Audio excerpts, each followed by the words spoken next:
maanta ay taariikhdu tahay 4 bishii afraad 2019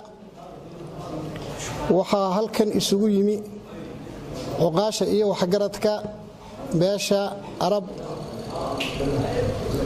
taasi oo ujeedada isu keentay ay tahay arrin runtii maalmahanba culays ku haysay shacabka iyo dadweynaha Jamhuuriyadda Soomaaliland meel kastoo ay joogaanba taasi oo inaga soo korodhay xaggan Djibouti arrintaas oo kollayba runtii aad iyo aad saameyn ugu yeelatay bulshada ku dhaqan mandaqadan hadalkaygu kollay waa la iga dambeyn doonaa waxa aan ku soo ururin doonaa dhowr qodob oo ka mid ah warbixin yar oo kooban oo aan ka bixin doono bixina ka iftiimiyo waxa kale oo isku day doonaa inaan ka hadlo shirkadaha waxa waaweyn ee ka taabagalay dalkeenu ma qoys baa leh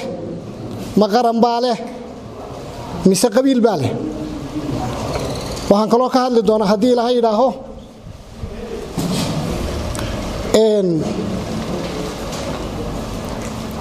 saamaynta ka dhalan karta hawshan maanta taagan ee dhacday haddii ay tahay dhinaca dawladda iyo haddii tahay dhinaca shacabkaba saamaynta ay reebi karto haddaan iska bilowdo waxaan ku soo dhawaanayaa inaan warbixin yar horta ka bixiyo Ahmed Cismaan Geelle iyo qadiyadda Djibouti dhex taala inaan bulshada weynta u iftiimiyo waxay warbixinayaan inaan ugu iftiimiyo Ahmed Cismaan Geelle waa hantiile runtii magac dheer iyo muddo dheerba waxa weeyaan ku lahaa bulshada dhexdeeda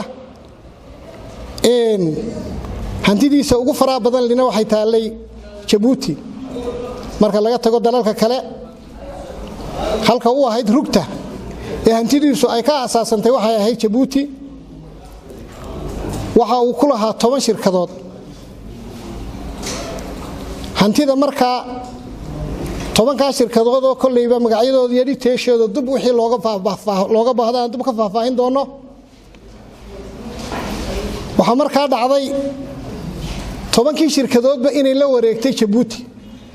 naftiisa ayuu kala soo baxsaday waxaanu yimi dalkii uu dhashay Jamhuuriyadda Soomaaliland hantida waxa weeyaan laga dhacay 128 milyan ayuu qiimaheedu ahaa hantida bangiga uu ka qaatay 20 milyan bay ahayd waxa kale oo dhacday oo jirtay hantida looga haystayna gurigiisa 16 milyan iyo qayb kamid ah hantidiisii ma guurtada ahayd oo 9 milyan 25 milyan baa banka u taalay rahan ahaan ugu taalay halka xaaladdu marka marayso waxa la dhacay hantidii dhammaan u wada lahaa hawsha imika la wadaa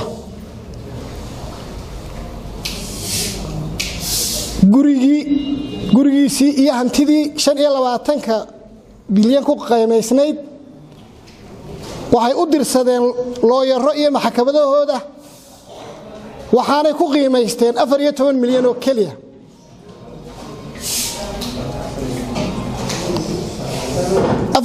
milyan markay u soo qaadeen hantidii uu ka qaatay oo 20 milyan ahayd 6 milyan bay maanta waaran u soo jareen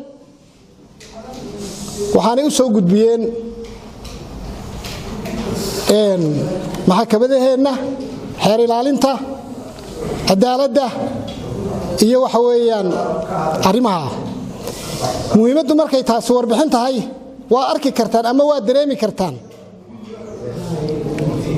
bulshada Soomaaliland way arki kartaa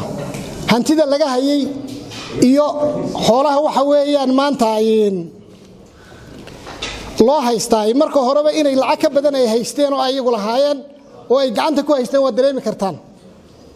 taa markaan ka imaado waxaan u gudbayaa shirkadaha waxa weeyaan maanta wadankeena ka hana qaaday sida Dahabshiil Somtel waxa weeyaan SBA-da oo Axmed Geelaa shirkadaha noocaasi ma hanti qaran baa mise waa hanti shakhsi mise waa hanti qabiil sidaynu dareemi karno marka la arko population-ka ka shaqeynaya ee ka manfaacadsanaya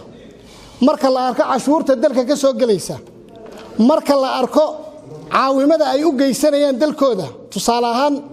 Ahmed Cismaan Geelle 5 milyan buu biyo gelinta Jamhuuriyadda magaalada Hargeysa 5 milyan buu ugu deeqay burcana waa ogeydeen waa shirkad ummaddu wada leedahay maadaama ay sidaa tahay waxa waajib ku ah dawladda iyo shicibkuba inay dhibana ka noqdaan oo ay ilaashadaan hantidooda haddaba ciidan ku soo duushay ee Djibouti inagaga timi ee maxkamadaheeni iyo waxa weeyaan xukuumadeeni soo dhaxmartay waxay la yaab iyo fajacisa ku noqotay cid kasta oo maqashay arinta iyada dawladda waajibaadkeedu waa inay difaacdo oo ay ilaaliso qofka hantidiisa iyo maalkiisaba qofka muwaadinka waxaynu ognahay waxaynu ahayn shalay beelo reer waliba hubkiisa iyo arrinkiisa gaar u haysto waxa dhacday inaynu ku midownay inaynu noqono qaran waxaynu ku wareejinay hub waxaynu lahayn waxaynu ku wareejinay ciidan waxaynu lahayn waxaynu ku wareejinay kalsoonideennii oo dhan baynu siinay iyadana waxa laga rabaa waajib loogu leeyahay inay ilaaliso muwaadiniinteeda ma filaayo madaxweynuhu arrinkaasi inay gaarsiisan tahay haddii ay gaarsiisantu og yahayna taa waxa weeyaan ma garan karo saameynta ay yeelan kaya barnaamijka laakiin waxaanu uga fadhinaa dawladda inay hawshaasi tallaabo ka qaado ciddii fulisay hawshan ee naloo soo dhexmaray ee khalkhal gelinaysa bulshada ee dilaysa kalsoonidii dawladda iyo shicibka ummaddu waxay ku nooshahay inay dawladdeeda ku kalsoonaato dawladduna waxay ku dhisan tahay kalsoonida shicibkeeda hub laguma ilaaliyo dawladaha haddii hub wax taraya iyo ciidan waa ogtihiinoo xamar xaaladda ka taagan laakiin halkan waxaa isku xidhan shicibkii baa ilaashanaya dawladdeediina waxay ilaashanaysaa shicibkii ta looga baahan yahay dawladdu waa taa waxaanu maanta ka rabnaa dawladda inayna siiso war cad inay ka soo saarto hawshan ciddii hawshani ay soo dhex martay na inay tallaabo sharciga ka qaado waxaa kaloo aan leeyahay kalsoonida beeshan cabashadeedu kuma koobna arrintanuun 18 nin baa hore u xidhnaa muddo 2 sannadood xidhan yihiin nimankaa waxaa la yidhi rafcaan bay qaateen waxa soo gaadhay oo warku noogu yimi madaxweynuhu cafis buu fudiyay ka noqday rafcaankii waa lagu bushaaraystay waa lagu mabruugay waxa dhacday in hawshaasi markaa halkaa marayso arrinkii aanu wax ka soo socday weynay arrintaasi saameyn badan bay bulshada yeelisay waana gilgisay inamadii rafcaankiina waa laga joojiyey oo waa laga soo xanimeeyay qaateen cafisna ma helin waxaanu isku daynay inaanu la hadalno xukuumadda waxa isu yimi salaadiinta reerka ugu faca weyn oo dhan iyo waxgaradkoodii iyo odayaashoodii cuqaashoodii waxay fariinta soo gaarsiiyeen ciddii uga wakiilka ahayd ee dawladda u matalaysay wax fariinoo lagu soo celiyay oo naqanciya ama macquula maanaan arag waxaanu qornay warqad imika qornayd oo salaadiintu ku wada saxeexan tahay markii aanu fariintayadii gaari weyday warqadaasi way gaadhay baa la yidhi salaadiinta warqaddaa waxaa la qoray 16 bishii 2019 ilaa hadda wax jawaabahoo iyadana laga hayaa ma jirto marka hadalka salaadiinta iyo odayaasha maanta hadlayay waxa ka horeysay bulshada oo dhalinyaradeedii waxgaradkeedii haweenkeedii baaqiyo badan ay u direen xukuumadda Jamhuuriyadda Soomaaliland wax jawaabo iyo codsiyo aad u qiimo badan iyagoo ixtiraamaya oo tixgelinaya oo adeecaya dawladooda ay gacantooda ku dhisteen hase ahaatee ilaa hadda wax jawaabo soo noqotay lama hayo waxay ku dhacdayna ilaa hadda ma fahmi karno ma dadka waxa weeyaan warkan keenaya ee waraaqahan loo dhiibayo ee wararka la gaarsiinayaan madaxweynaha gaarsiin mise madaxweynaha waa la gaarsiiyay waxa weeyaan waa ogaan gagar mar uu og yahay su'aashaasi waxa looga baahan yahay inay jawaab cad ka bixiso xukuumaddu haatan xaaladdu waxa weeyaan waa arkaysaan arintaasina saameyn badan bay leedahay dawladda waxaanu uga fadhinaa jawaab cad inay naga siiso arintan maanta dhacday inay jawaab naga siiso waxa kale oo ka codsanaynaa aanu leenahay raggan xidhxidhana qaarkood bastood yihiin ee jeelka ay waxa weeyaan ka dhex jibaadayaan in xukuumaddu ay kala xaasho ay la kulanto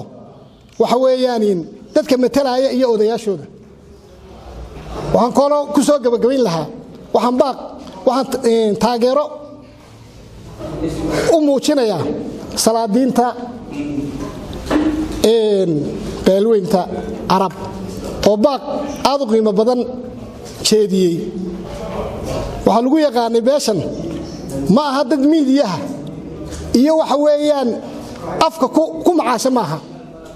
waxa ay ka hadlaan waxa ay qaadi kari waayeen hay Jabuuti namay soo weerarin arrintu way ka sokaysaa ama culimaha ha ahaato ama tan maanta ha ahaato arrintani arrin Jabuuti ka socota ma aha waxaanay geesi malafsi bartay iyo doqon milantay dhexdooda miidaama ka dhacdaa baan leeyahay dhexdooda geesi malafsi bartay oo rag hore ku bartay oo caruurtii mujaahidiintu dhashay ilma maxamuud daahir u xidhan yihiin ilma maxamuud daahir oo mujaahid aabahood ahaa uu ku dhintay dagaalkii intuu maxkamad soo joojiyay oo uu dhaariyay haddana jeelka u diray Soomaalidu waxay odhan jirtay doqonta usha agteeda ku dhufo hadday garan weydana gogga u geli Axmed Cismaan Geelle isagaa dhacan daarihiisii iyo maalkiisii iyo hantidiisii tii u dood lahayd weeye tani waa muwaadin iskuulka anagu wuxuu ka baxay elementary iyo intermediate-kiiba waxaanu ka hadlaynaa hodheelka Aydiid iskuulka General Daawud ee ku xiga ayuu elementary iyo intermediate-kiiba ka baxay isku age baanu ahayn de ama taariikhdii jiri jirtay baa jiri oo waxay noqon doontaa walee suuboy nin surwaaliya laaran ka socay oo rag baa suuqa sibitoor lagula dhici ama waxay noqon doontaa doqonta u shaagteeda ku dhufo hadday garan weydana gogga u geli hadday garan weydana gogga u geli xukuumaddan maanta jirta ama kursigan uuna bixi ku fadhiyo rag aabahood u soo dhintay ayay xukuumaddan maanta jirtaa intay kitaab marisay oo tidhi inaanad waxa ku jirin kitaabkan markuu maray haddana ay 6 sanadood iyo 7 sanadood u dirtay sheekhi baa isna lagu dilay sheekhi ninka muwaadinkii haddii dambi galada waa la xidhaal kabaha lama dul maro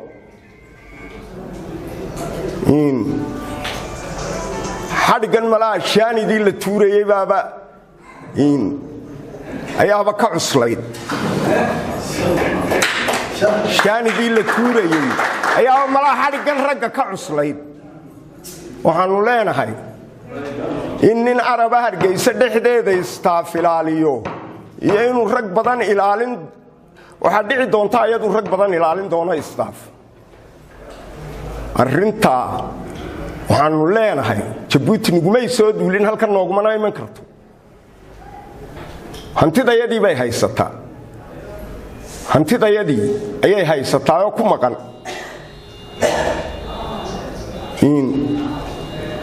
maalka yaga iyo inanka yaga iyo annagana yabadna loogu dari maayade ma yabadbaana loogu daraya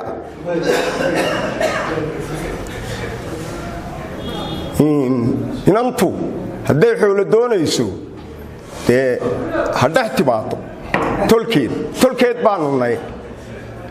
ee odhan inii soo qabqabtee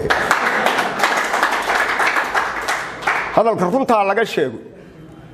walaa Ismaaciil Cumar Geelaana haysta walaa Jabuuti baana haysata annagu waanu ogna cidana haysata kana sinaysan mayna hadalka kamanaan sinaysan jirin horana ugamanaan sinaysan jirin waxaan leeyahay war degdega ayaan rabnaa tii noo doodi leeyd hadday annagii nala dhacayna haysato war degdegaanu rabnaa waxaan qabaa wixii Jabuuti ka dhacay wixii naqseeya innaga maaha halkan cidda joogtay iyo cidda haysatay iyo cidda leh iyo dalkan Soomaaliland la yiraahdo baynu ku wada hadlaynaa Axmed Cismaan Geelena Jabuuti cidi kaga may soo duulin daa dabadiisa cid ku jirto ma doonaa inay ka soo baxdo Ismaaciil Cumar Geelle haduu doonayo Axmed Cismaan Geelle gobolka hawda ugu tago oo cid ugu ergeysanay meel ka sokoyso lagu hadli karaaba ma jirto barta marka hore laakiin cidda wada ee waraaqaha qoraalka ay shaabadaysan ee dawladda Soomaaliland kamida iyo musabixi ururkan uu meesha dhigtay ee Jabuuti u shaqeeya kuwan doonana waa kuwa hadday dee shaabada cid ay haysato cidaan lahayn oo dawladda aan ahayn dee dadka loo sheego haddii Jabuuti laga soo shaabadeeyo Jabuuti wasaaradaheenu fadhiyaana hal cadeey cidda kaliya ee doonana inay wax cadaysan maanta waa musabixi cidba lama hadlayna kale ilaa musabixi media soo fadhiisto cadeeyo waraaqaha shaabadaysan ee dawladdiisa ka baxay ciddii saartay cid kale lama hadlayo mamnuuc Jabuuti ma haysato inan ka timinna ma haysato Ismaaciil Cumar Geelana ma haysto ragaan ognay baa haysta Axmed Geelle waxa ogaataan Axmed Geelle inuu kurti Arabi waa kurti Arab maalinta intaas godo baa Axmed Geelle cid qaadan kartaa ama cid la hadli kartaa intaan ka sokeeyo cid la hadli kartaa ma jirto ciidan laakiin ka rabaa maanta in halkan habaaqa u marinaya Jamhuuriyadda Soomaaliland waxa ay daawanayay iyo waxa dalka jooga iyo waxa dibadda ku maqanba waa madaxweynihii dalka loo doortay haddii shaabadiisa Jabuuti lagu isticmaalayana in la ogaado haddii dalka gudihiisa uu ku isticmaalayo sida ku takrifalayo uu madaxnimo ku noqonayana in la ogaado taa inuu naga jaari saarmaan ka doonina cid kale oo la hadlayna ma jirto waa la istiqaanaa dadku anagu Soomaaliland maanta marka laga hadlayo Soomaaliland halkan imka aan ka hadlayo waa halkaan hubka ku wareejinay iyadoo qofna qof aamin Soomaaliland ayaan waa bartii aan hubka ku wareejinay weeyaan maanta oran maaya qaata kii aan wareejinay laakiin wixii aan ku wareejinay hadii lagu wadi waayo waxa la isugu imanayaa madaxtooyada lafteeda la isugu imanaya waa xaqiiq cidna kama baqanayno cidna isu daba taagmayno cidna ma baryayno waraaqaha shaabadaysan baan doonaa ciddii soo saartay haddii dawladda jirto oo sharci jiro oo Soomaaliland jirto oo maxkamada jiraan oo wasaaradaha la sheegaya jiraan oo madaxweynaha dalka ka jira madaxweynihii sidii madaxweynaashii hore u shaqeynayo oo cid gaar u shaqeynahayn inuu maxkamadda soo joojiyo ciddii waraaqaha shaabadaysay shaabadihii sharciga ahaa ee dawladda lagu isticmaalay ciddii keentay ayuumaan ka rabnaa warqad yaroo media la soo geliyo la yidhaahdo raalli ahaada may jirin ma soconayso hadalkan maanta ay jiif caaqiladu halkan iskugu yimaadeen wuxuu daba socdaa shirkii ay habeen hore qabteen salaadiinta beelweynta arab shirkaasoo ahaa warqad dee dalna dalma xukume ee Jabuuti laga soo gudbiyey warqadaasoo run ahaantii shacbiga reer Soomaaliland ay aad ula yaaban yihiin gudayo dibadba shirkaygan maanta markaa wuxuu daba socdaa oo uu taageerayaa shirweynihii salaadiinta arab ay habeen hore qabteen mowqifkoodana ku cadeeyeen madaxweynaha waddanka haystana ay fariin ugu direen ganacsade Axmed Cismaan Geelle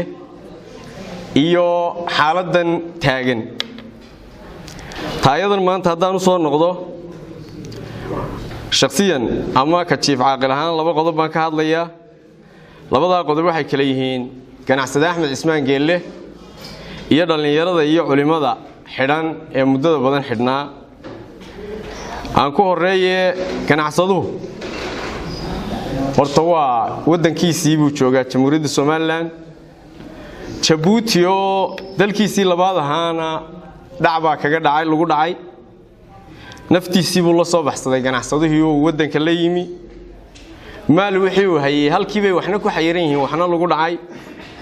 taa iyadoo shacbiga reer Soomaaliland markii horeba ay tiiraanyadeeda qabeen kabeel ahaana ay aad noo damaqday ayaa xilligii madaxweyne Siiraanyo xukuumaddiisii ay sii gabagabada ahayd waxa dhacday haddana in la yiraahdo Axmed soo dhiiba ilaahay khayr siiye madaxweyne xilliga waddanka xukumayay si adag buu jawaab uga bixiyay inuu muwaadin waddankiisii joogay yahay waddan kalena aan xukun laga soo yeedhiyaan halkan waxba ku yeeli kareen buu ka jawaabay maanta wax wixii ka duwan baa yimi waxa soo ah wax la soo aan xataa wali sharciyan aan sax ahayn dhaqan ahaanna waxaan u fiicnaynaha diin ahaanna waxaan banaanayn baan ugu aan qabo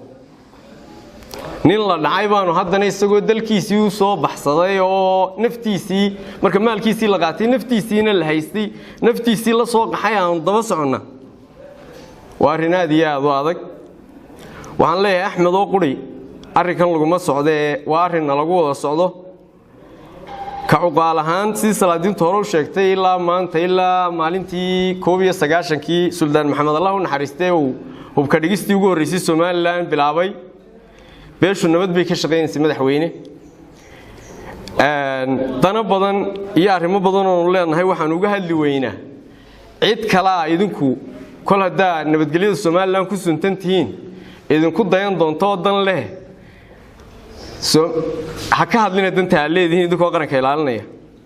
horta madaxweyne maanta tii waanu ka noqonnay waxaanad nagu ogaataa abwaankii Faarax Nuur baa wuxuu yidhi annaga soortuna ma kaafidiyo subaga dhiin waale sanqaraaraceeda qalbigu saakin noo yahay maanta SBI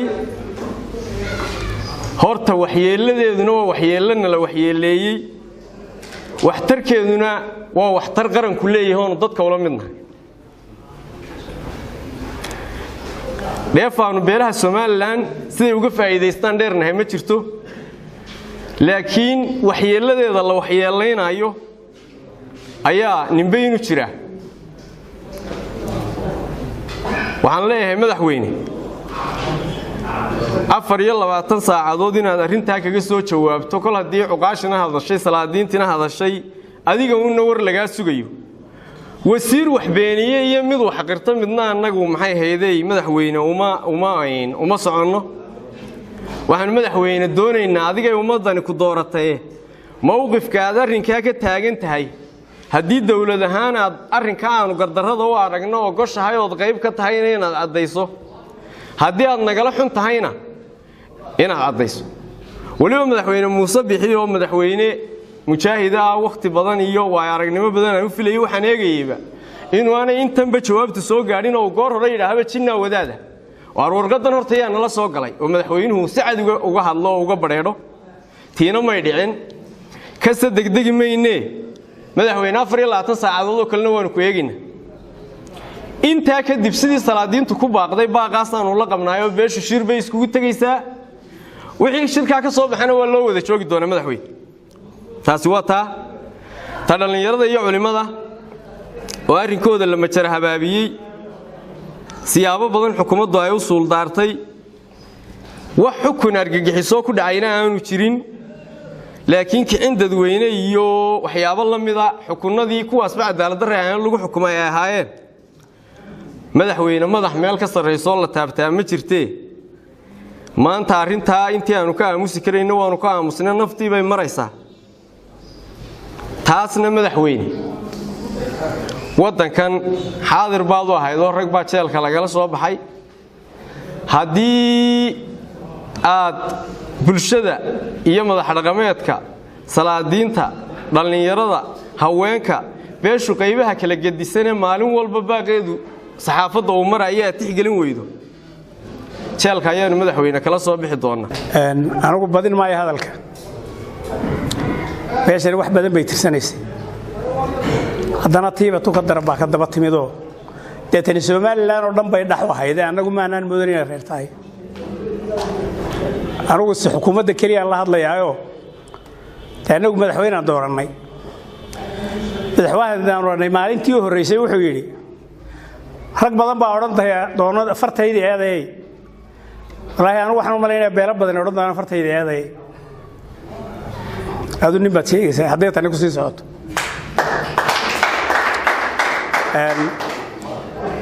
meeshan muusow adaa madaxweyne ka ah adaanu ku doorannay Djibouti haddii nalaga xukumo dee mar hore inaad noo sheegtaan bay ahayd oo tirahdaan Djibouti laynaga xukumay Somaliland ma jirto markii aanu aftida qaadaynayna nalooma sheegin in Djibouti laga xukumo markaan ku dooranayna nalooma sheegin in Djibouti laga xukumo mana ay dhacaynin leeyahay Djibouti baa la idinka soo weeraraya taa hoostiisa lagu jira marka anigu waxaan oran lahaa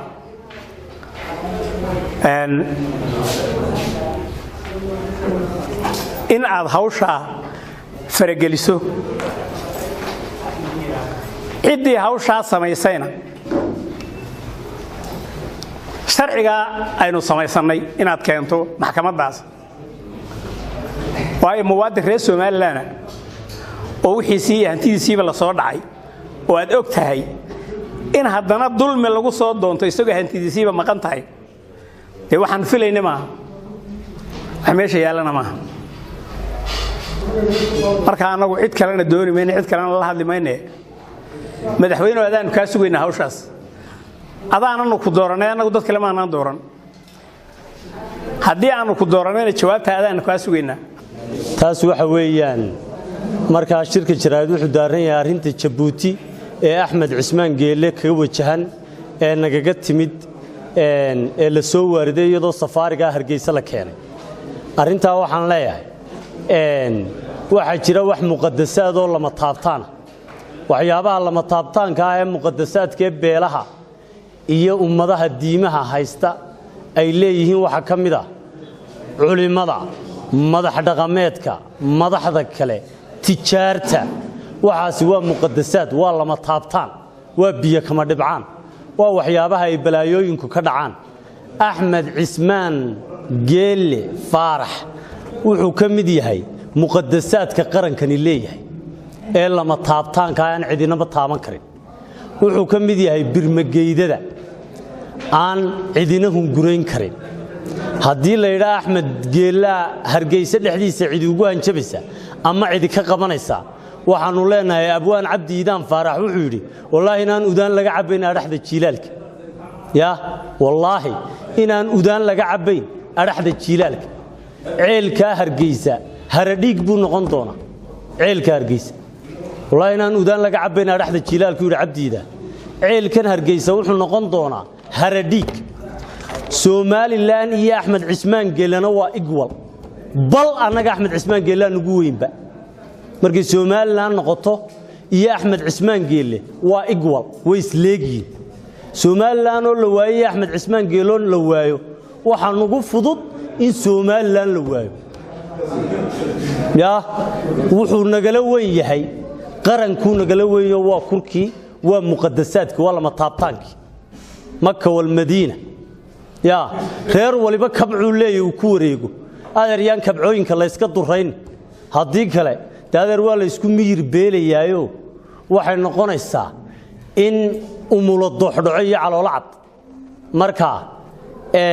waxaanu ka dul qaadan karanina maaha rajiimka Jabuuti ee daaqoodka hadduu Jabuuti ka helay dad ku gumaysto oo sidoo doono ka yeelo tan Hargeysa la naydaayo anagu Ingiriis iyo Axmaar iyo Taliyaan iyo cid waliba way noogu timido rajiimkii aad ogeeyday afweyna bare ya ayaanu harcad u soo badheen ya ninbaa wuxuu yiri waqtigii qolaan walaalaanahay wada hadlaynay seer hadalkay badiyeen Ingiriiskii baa dhexdhexaadinay seer hadalkay badiyeen mar ma noo fasaxda waxaan leenahay Jabuuti dan la sheegaba Faransiisku mar mu noo fasici saacad qaliila ya waxaan nahay anagu qaran difaacan kara hal doorkiis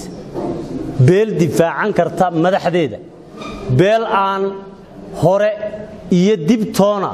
gunnimo aqbalaynin oo aan qaadan karahayn ayaanu nahay waxa weeyaan madaxweyne Siyaad Barre ninka askariga ah ee anagu ka dila hadaan nahay beesha Arab Libin Laab iyo ka iyagu naga dilaan Libin Laab buu kaayagu ha magtaanu kala qaadan jirnay Siyaad Barre oo daaqoodkii Afrika ugu weynaaya marka laga yimaado Fircawn markay halka maraso ninka afweyne iyo kuwii ka horeeyay ee Ingiriis ay halkan kaga tageen waxba ka qaadi waayeen cagab odaygan deeska aakhirul cimriga ah ee ardalul cimriga maraya Jabuutina anagu niman ka baqanaya iyo niman ka warwaraya mani madaxweynaha qarankan jamhuuriyadda Soomaaliland waxa laga doonayaa inuu arintan si cad uga jawaabo dalkan ma Muuse Biixi baa madaxweyne ka mise in Umar Geelle Muuse Biixi baa anagu u aqoonsanahay inuu madaxweyne ka yahay anaga madaxweyne nooy cida hantida iyo ganacsatada difaacaysaana waa isaga waayo ninkan waa ganacsade wadanka gashaday hanti leeg oo ku maalgeliyay 50 milyan iyo abaf intaas oo muwaadin dhowr kun oo muwaadin oo reer Soomaaliland ka shaqeeya in qaranku difaacu xaq u leeyahay in xukuumaddu difaacu xaq u leeyahay inta hadii la waayo beel baan ku difaacanay anaga difaacanayna hadii taa la waayo markay sidaa tahay imika halkan waraaqahan aanu hayno waxa jira waraaqa been abuur ah oo inta media la soo galiyay la leeyay kuwa salaadiintu ka hadlayaan waa waraaqaha maaha waraaqahaanu ka hadlayno wasiirka arrimaha dibadda muu qorin ka cadaaladuna muu qorine dhiijiga wasaaradda arrimaha dibadda iyo dhiijiga wasaaradda cadaaladda labada dhiiji baa qoray labada warqado oo u diray maxkamadda iyo xirlaalinta guud wasiirkan wasaaradda cadaaladda Cabdiqani xaasha wax dhiba oo uu sameeyay iyo warqad uu qoray iyo dokumenti aanu ka hayno midna ma jiro laakiin waxa warqada qoray cadaynka ee media la soo dhigi doono ee saxaafadu ay qaada dhigi doonto waxa qoray labada dhiijiye midna arrimaha dibadda yahay midna wasaaradda cadaaladda yahay dadka laga dacwoonayo la doonayo in madaxweynaha qaranku sharciga hor keenana waa dhiijiga wasaaradda arrimaha dibadda iyo dhiijiga wasaaradda cadaaladda wasiiradu waa naga bari waxaan u haysanaana ma jirto waliba wasaaradda arrimaha dibaddu way ka jawaabto waxay tiri warqada naga soo baxday waxba kaba jiraan sida qoreen wasiiradu tanna wasiirku uu hadlay Cabdiqani Master Caataye uu hadlay in aanay waxba aanu isagu ka ogeyn warqadan dambuul media la soo dhigayna foojiri tahay taanaba waan ogni laakiin tuu dhiijigu ka hor yiri wasiirka cadaaladda imikana wasiirka gaashaandhiga uu yiri warqada ana qoray wasiirka hortiisa ka qirtay weeyaan waraaqa laga wada hadlaya markay sidaa tahay madaxweynaha waxa laga doonayaa inuu dadka sharciga hor keeno hadduu sharciga hor keeni waayo macnaheedu waxay noqonaysaa in ummadda la isu fasaxo ya sharciga iyo kala dambeynta iyo waxa la dhigtay hadii la ilaalin waayo waa la isu fasaxaya cid waliba cid ay ka itaal roontay waxay ka qaadi karaysaa ka qaado ya tanna cid aanu baad kaga qaadna mooyaane cidina baadna kaga qaadi mayso cid adiyad noola iman karto oo ka yeelaynaana ma jirto waxa kale inta ay dheer imika waxaan mar dhaweyd waxaan maqlayay kii arrimaha gudaha Jabuuti ba halka yimi hadduu Ismaaciil Cumar Geelle yimaado ya inaanu anagu intaanu qafaalana bali gubadla la tagno oo iibino oo istaraleyn ku iibino mooyaane wax uu qaban karaa ma jiro ya isagaanu ka dhax qaadan doonaa Hargeysa hadduu yimaado taasi waa taa waxaan kaga gudbay hadalka baxaya in yaroo la yiraahdo Maxamed Cali Bile oo mooyin la yiilay wuxuu isagu yahay oo salaadiinta waaweyn ee beesha Arab yiri waxaan waraaqa foojiriyay ka hadlayay waa maxishooda inankaasi ya inuu salaadiinta wax ka sheegana kama dul qaadanayne ama uu agaasimaha guud ee wasaaradda madaxtooyadu noqon doona ya ama inaan reer u noqon doonaayo reernimaan ula macaamili doonaayo saacada laga bilaabo wax agaasimo guud oo noo aqoonsanahay ma jirto bartiisa Facebook isagoo salaadiinta ku aflagaadinayaan xalay arki waxaasina wax loo dul qaadanaya maahe madaxweyne kala dambeyntii qaranka iyo xeerarkii aynu dhiganay haday shaqeyn waayaan wax kala shaqeyn doon ay qabatay beelweynta Arab uqaasheeda iyo jifaaqladeeda iyo dhalinyaradeeda iyo wax karadkeedu dhamaantood waxaan ku salaamayaa salaanta islaamka والسلام عليكم ورحمة الله وبركاته سلام كدب وحليني أنا هري لو ما هذله هذا البحر يبى الله هذا بلي صدق قضبة يرير ما نمشيدنيه قضبة بحوي واحد نمشيدنيه حكومة قرن السماء لا بنمشيدنيه وحلي مدحوينه وضيّض يضع هذا الصلاة دين تا هي عقاصة يضع هذا يسا هي اللي يرضى يضع هي حافظ يضع iyo dareenka dadweynaha reer Soomaaliland gabigayagu waxaanu dareensanay oo nu jirdiidnay qof reer Soomaaliland oo qofkii ugu qiimaha badnaa Soomaaliland in dawlad calashaan shisheeye inay soo farageliso foojirna looga sameeyo qarannimada Soomaaliland sidii sharaftiisa iyo maalkiisa iyo magaciisa wax loo yeelay qodobkaanu ku hadlaynaa ka weeyaan kaanu taageersanayna wax weeye sulaadiintii ku suntanayd calashaan wax weeye qarannimada Soomaaliland iyo nabadgelyada iyo hubka dhigidii iyo horumarka dalka sulaadiintii ku suntanayd baaqay jeediyeen ayaan anaguna taageersanaa markan taa ka soo gudbo u soo gudbo Axmed Ismaan Geelle wuxuu yiri nin barigiina cigaal la haystay dawladda Soomaaliya lagu haystay ay haysatay la afkambigii siyaad barra afkambiye ugu xidhnaa wuxuu yiri waxa ina cigaal loola haray caabaq nagu reebiyo cagta naga dhigiyaan dhamaan casika noqon horta anu waxaan kamid ahaa dambi in kasta inuu wanaagsaneen la qirto qoladii gaariga Cabdiraxmaan Tuur madaxtooyada ka soo qaaday baan kamid ahaa qorina maalintii bay ugu dambeysay laakiin hadday maanta nagu qabsato meel ka fog baan geli doonaa taasi waa xaqiiq weeyaan aqallimana shaqeyn mayso suldaannimana shaqeyn mayso saanad la haysta iyo Jabuutina shaqeyn mayso anagoo qarannimada Soomaaliland madaxtooyada gallood dantaan aan ka fushanay inaanu Jabuuti gaadhno wax sameeynaa wax dhiban nagu maaha taasaan leh waxaan leeyahay madaxweyne anigu waxaan taaganay banaanka iska taag arrinkan banaanka iska taag midaad ku eedowdo oo ku afxumowdo oo aan go'aankeeda qaadanay inay noqoto inay ka baydho oo ciddii falkaa fulisay waraaqaha foojiriga ah la hayo ku salaysan inay noqoto labada qodob inay noqoto oo ciddii foojiriga samaysay inay maxkamadda la soo jaago iyo mid aad taageersantay adigooda golaatay inay noqoto oo ka go'aan qaadano annagoo tahay madaxweynaha dooranay ee sharafta lahaa ee karaamada lahaa ee ahaa kaanu galaydiyo garowga soo wada cunayneenu mitirka iyo qaaxa wada joognay eenu xaqa gaara isku lahayn adigoo ah waxaanu kaa codsanaynaa inaad bannaanka istaagto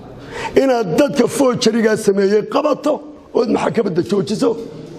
iyo inaad bannaanka istaagto inaad adigu amartay aad isku caddayso anigu 24 saacadood qaban maayo laakiinse waxaan ku leeyahay madaxweyne siyaasad dabadeed baan anigu u arkaa siyaasad Soomaaliya ka timi baan u arkaa siyaasad Soomaaliya iyo Jabuuti ay waxa weeye kubadda ku ciyaarayaan in khalkhal Soomaaliland la geliyo baan ku arkaa waxaan leeyahay halka madaxweyne istaag meeshii lagugu yaqaanay fariidnimada ahayd istaagoo jeelka ku gur raggaa dembiga sameeyey ee waraaqaa foojarigaa sameeyey waayo shaabadda somalilan iyo qoraalka jabuuti meel layskama matelaan ama gareeshkaanu naqaanaa shaabadaanu naqaanaa agaasimaanu naqaanaa qoraalka jabuuti lagu sameeyey lagu soo qoray iyo shaabadda somalilan meel iska ogolyiin ma jirto waxaan halkaa leeyahay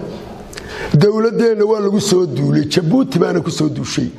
go'aan qaada madaxweyne oo bannaan istaag si aanu khalkhal siyaasadeed dadkaad hogaamihiisa ku dhicin taasaan kaga baxaya mid labaadna waxaan leeyahay madaxweyne waanu ku dooranay kalsooni iyo wax weeye calashaan cod baanu kugu dooranay haddaanu kugu dooranay inaanu kaa helno dheefteeda ayaanu xaq u leenay oo odhanaysa dadka 18 xidhan waxaanu u aragnaa anagu markaanu nahay odayadii iyo dhaqankii aanu nahay amba qabiilkii baanu nahay arrinkaasi inuu arrin qalada yahay ayaanu u aragnaa waxaanu ka codsanaynaa dadkaa si degdega xorriyaddoodii loo soo celiyo waayo wuxuu yidhi boogtaan dawaynayey ayaa damaqday dhuuxoowe buuri waxawey calashaan qamaan bulxan ayaa cali dhuux ku yidhi boogtaan dawaynayey ayaa damaqday dhuuxow annagoo 18 qof iyo sheekhaa la jiidayo maalin walba ka tiiraayaysan marka ninka qaranka somalilan u sarreeya ee kurkaana laydhaa magacaasu matalaaye dowladda jabuutiha loo dhiibo taa waxaanu u aragnaa isubooddaanu u aragnaa waayo qof soomaaliya oo la dilo iyo qof soomaaliya oo la xidho waxaan ugu naxdin badnaa intii dilkeennii ka dambaysay ninka qalbi dhagax laydhaa ayaan ugu qiiro badnaa waayo nin magaca aynu wadaagno somalilan aynu ahaana magaca soomaaliga laydhaa soo gala oo gacan shisheeye loo dhiibay buu maanta ninkan qarannimada somalilan nebigu calayhi salaatu wasalaam wuxuu yidhi iimaanka abubakar sidiiq iyo iimaanka saxaabada haddii laysku miisaamo iimaamka abubakar sidiiq ayaa raajac noqonaya annaga qarannimada somalilan 10,000 qof nagaga dhimatay waxaa nagaga culus inay burburto axmed cismaan geelle oo la qabto taana waxaanu ka xignaa taana waxaanu ka jirnaa sidii ay sheegeen sulaadiintii go'aan gaara inuu arab qaato inaanu go'aan gaara ka qaadanno go'aankaana haddaan yaroo kaftana ku daro muuse biixi ou reer loo kala sheekaynayo iyo qolo loo kala sheekaynayo ma nihin annagu ilaahay inta ka sokaysa inaanu somalilan leenay baanu u aragnaa maanta haddii nala farageliyana inay burburaysaanu u aragnaa waxaanu leenaon kaga baxayaa taa intaasaa kaga tegaya qodob yaroo kalena waan leehay waxaan qodobka kale waxa weeye arab waxaan leehay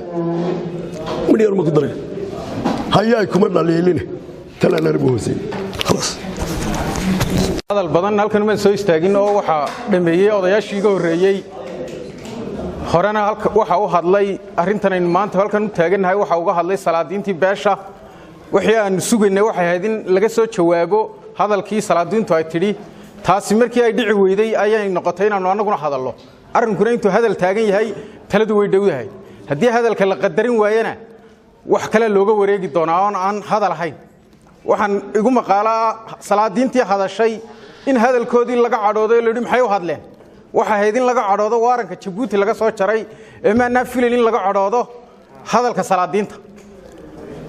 ilaa iyo maxaan ku dhahdaayey arrintani intii ayna soo gaadhay kacdoon faraweyn oo maxaan ku dhahay reerka soo gaadhay ayay salaadiintu dejiyeen xukuumaddana warbixin bay u gudbiyeen warkii ay u gudbiyeen haddii la qaadan waayey kan maanta aanu ka hadlaynana waxaan filayaa inaan cidi qaadanaynin xukuumadda waxaan u soo jeedinaynaa in ay ictiraamto hadalkii salaadiinta oo ay ka soo jawaabto